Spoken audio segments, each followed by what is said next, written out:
Good morning, students.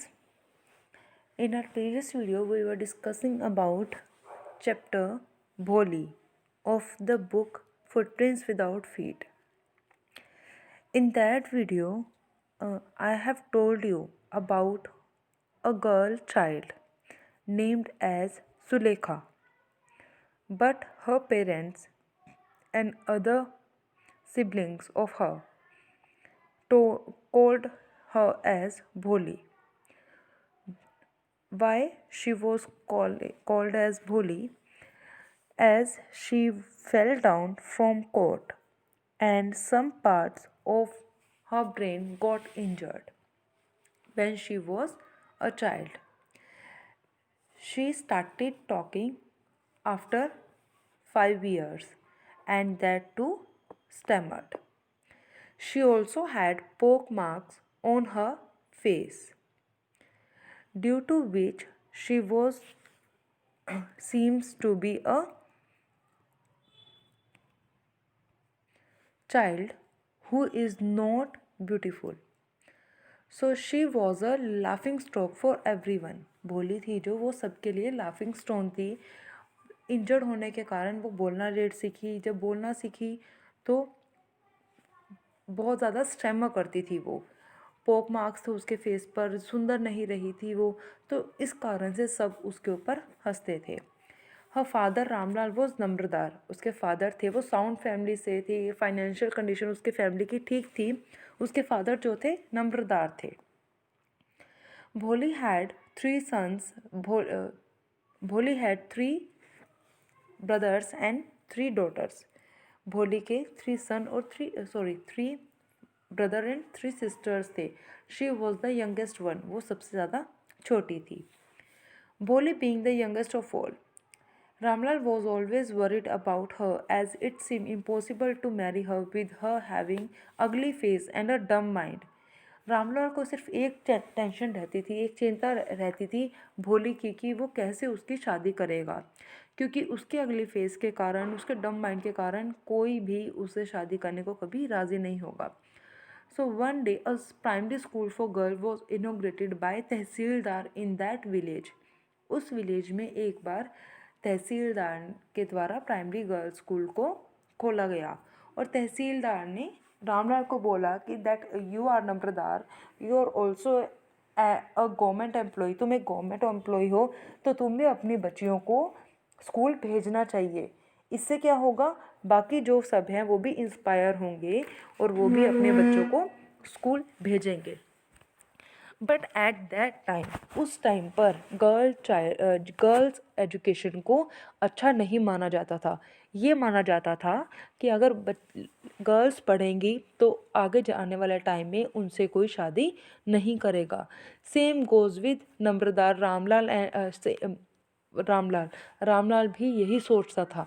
और जब ये तहसीलदार का प्रपोज़ल रामलाल ने अपनी वाइफ को बताया, शी गॉट एंग्री. वो गुस्सा हो गई. बोलने लगी कि भाई अगर हम अपनी बच्चियों को पढ़ाएंगे तो आगे आने वाले समय में उनसे शादी कौन करेगा. Then Ramlal told her to send Bholi to the school. Ramlal ने कहा कि भोली को भेज देती हैं. रामलाल्स वाइफ गॉट एग्रीड, क्योंकि उन्हें लगता था कि इसकी तो कभी शादी वैसे भी नहीं होनी, तो इसे ही हम स्कूल भेज देंगे. In the beginning, Bholi was frightened to leave her house, but when for the first time in her life she was dressed up and her hair was washed and oiled, she felt that she was to visit a better place. In last video also I told you that भोली को कभी भी अच्छे से dress up नहीं किया जाता था, ना उसको कोई ध्यान देता था. पर जब उस in the beginning she was frightened, वो डर रही थी कि वो उसे कहाँ लेकर जाया जाएगा. लेकिन जब उसके बाल हेयर कॉम किए गए, ऑयल किए गए, उसको अच्छे से ड्रेसअप किया गया, तो उसे लगा कि शायद वो अच्छे प्लेस पर जा रही है. In the school she met a teacher who was very kind and polite to her. School में जब वो गई, उसने देखा कि एक रूम है, रूम में बहुत सारी पिक्चर पेस्ट की गई हैं. उसकी एज की काफ़ी सारी गर्ल्स वहाँ पर बैठी है. वो भी एक कॉर्नर में जाकर बैठ जाती है. और एक टीचर से मिली वहाँ पर जो उसके साथ बहुत ज़्यादा काइंड और पोलाइट थी। She encouraged her to study and speak with confident. When the teacher asked everyone to tell their name to her, teacher ने जब सबको कहा कि वो अपने अपने नाम सबको बताए, all the girls told her name, सबने अपना नाम बता दिया। But Bholi was unable to answer her question, Bholi अब उसे आंसर नहीं बोल सकी बिकॉज शी वॉज स्टैमरिंग, वो स्टैमर कर रही थी, हकला रही थी, वो अपना नाम भी अच्छे से नहीं बोल पाई। तो टीचर को लगा कि शायद ये घबरा रही है, उसने भोली को थोड़ा टाइम दिया, उसको बुक दी पढ़ने के लिए और वहाँ से चली गई। तब भोली को बहुत बुरा फील होता है, शी फेल्ट वेरी बैड, बहुत बुरा फील होता है कि कोई उससे प्यार से बात कर रहा था, उसे नाम पूछ रहा था और वो अपना नाम भी नहीं बता पाई। This she encourage her to study and speak with confident.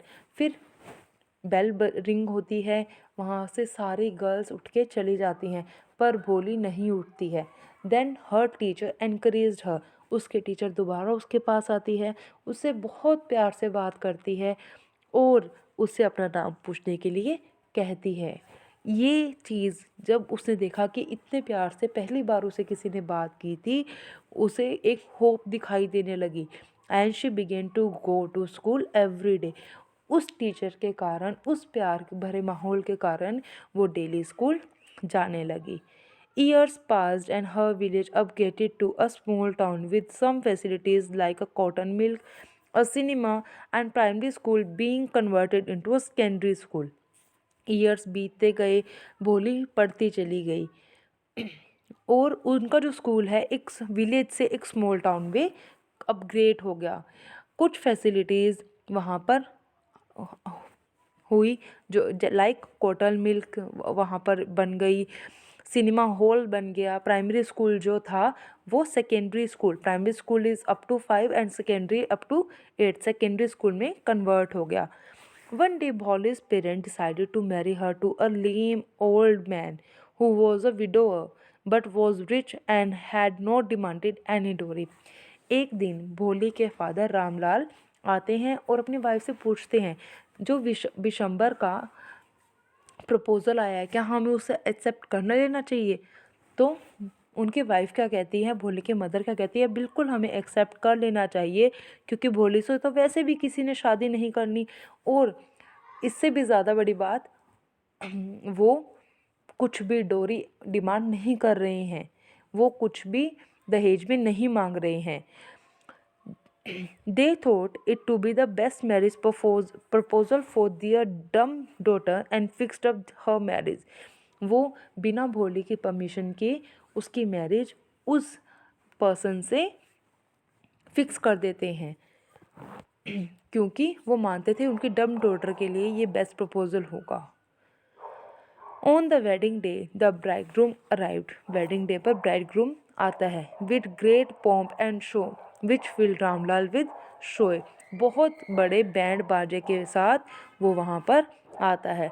The groom discovered that भोली हैड पोक मार्क वाइल द सेरेमनी के टाइम भोली वॉज इन वेल। भोली जो थी घूंघट में थी, लेकिन अचानक से जब वो उसे वरमाला डालने लगता है, बिशंबर जो है ब्राइडग्रूम जो है वरमाला जब डालने लगता है, अचानक से उसका जो है घूंघट उठ जाता है और विशंबर जिसने भोली को नहीं देखा था वो उसके पोक मार्क्स को देख लेता है and demanded dowry in return of marry her. वहाँ पर विशंबर मना कर देता है कि अब वो ऐसी लड़की से जो बिल्कुल भी सुंदर नहीं है वो उसे शादी नहीं करेगा। तब रामलाल उसे बहुत समझाता है, उसके हाथ पैर जोड़ता है। तब विशंबर कहता है कि अगर वो बदले में उसे 5,000 रुपये देंगे तब वो इससे शादी करने को रेडी हो जाएगा। ही डिमांडेड अ सम ऑफ 5,000 रुपये। Ramlal bagged for mercy. Ramlal ने बेग किया and even place her turban. अपनी टर्बन को उसके पैरों में रख दिया। अब आप सबको पता है टर्बन पैरों में रखना मीन्स अपना सम्मान किसी के सामने रख देना। But Vishambar Nath did not agree. लेकिन विशंबर नाथ इस बात पे एग्री नहीं हुआ। Ramlal was saying that he could only pay 2000। Ramlal क्या कह रहा था, सिर्फ वो 2000 दे सकता है, पर बिशंबर इस बात के लिए नहीं माना। Ramlal had to give the money in order to save both his family's honor and his daughter's marriage। Ramlal ने को उसे मनी देनी पड़ी दोनों चीज़ों के लिए, अपनी फैमिली के ऑनर के लिए और अपनी डॉटर की मैरिज के लिए। Bholi could not bear all this and refuse to marry a greedy old man. Bholi ये सब नहीं सहन कर सकी और उसने मना कर दिया उस आदमी से, उस लालची आदमी से शादी करने के लिए। People accuse her for being shameless. सब ने उसे ताने मारे, उसे बुरा भला कहा, शेमलेस, क्योंकि उसने अपनी आवाज़ उठाई थी। The wedding party return. Wedding party, Vishambharnath सब चले गए। The marriage ceremony ended without Bholi getting married.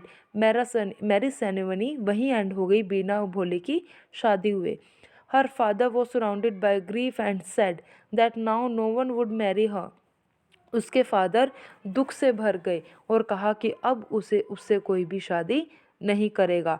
And what would she do in future, और अब वो फ्यूचर में क्या करेगी। To this she replied that she would take care of her parents. इस बात पर उसने जवाब दिया कि वो अपने पेरेंट्स की देखभाल करेगी। व्हेन दे ग्रू ओल्ड, जब वो बूढ़े हो जाएंगे। And would teach in her school, और अपने ही स्कूल में टीच करेगी। Her teacher was who was quietly watching all this felt proud of her decision. उसकी टीचर जो कि ये सब चुपचाप देख रही थी, उसे भोले के डिसीजन पर गर्व हुआ। एंड अदर पर्सनस ऑल्सो, जो भी उसकी फैमिली के पर्सन थे, वो भी गर्व महसूस करने लगे कि जो किसी भी कि भोली, उन्होंने उस दिन ध्यान दिया कि भोली बिना रुके, बिना स्टैमर किए बोल रही है। And they were also feeling proud. So through this chapter we came to know about the dowry system and the girl education, कि कैसे ये सब नेग्लेक्ट किया जाता था पुराने टाइम में। So I hope you all have enjoyed the chapter. This is all about today. Thank you. Have a good day.